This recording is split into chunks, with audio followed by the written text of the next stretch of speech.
Petrol diesel ಅಡುಗೆ ಅನಿಲ ಬೆಲೆ ಏರಿಕೆ ದಿನದಿಂದ ದಿನಕ್ಕೆ ಏರಿಸುವ ಕೇಂದ್ರ ಸರ್ಕಾರದ ಜನವಿರೋಧಿ ನೀತಿಯನ್ನು ವಿರೋಧಿಸಿ ಸಿಐಟಿಯು ಕಾರ್ಮಿಕರು ಹೊಸಂಗಡಿಯಲ್ಲಿ ಪ್ರತಿಭಟನೆ ನಡೆಸಿದರು.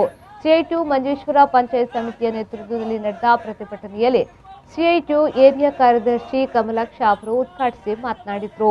ಕೇಂದ್ರ ಸರ್ಕಾರದ ಈ ನೀತಿಯಿಂದಾಗಿ ಮೋಟಾರ್ ವಾಹನ ಕಾರ್ಮಿಕರು, ಮೀನುಗಾರಿಕಾ ಕಾರ್ಮಿಕರು ದೊಡ್ಡ ಮಟ್ಟದ ಆರ್ಥಿಕ ಹೊರೆ ಅನುಭವಿಸುತ್ತಿದ್ದು ವರಮಾನ ಕುಂಠಿತವಾಗುತ್ತಿದೆ.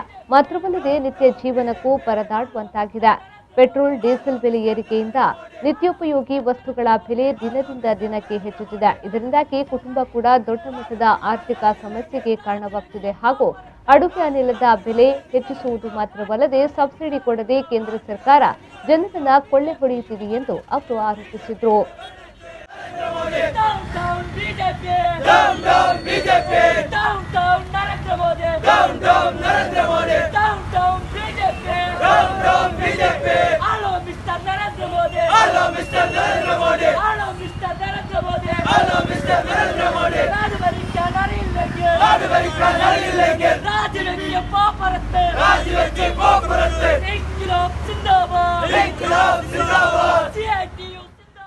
ಈ ವೇಳೆ ಪ್ರಶಾಂತ್ ಕನಿಲಾ, ಅಂದುಂಜಿ, ನಾಸಿರ್ ಗುಡ್ಡಿಕೇರಿ, ರಜನಿಕಾಂತ್, ಮುನೀರ್ ತುಮಿನಾಡ್ ನೇತೃತ್ವವನ್ನ ನೀಡಿದರು.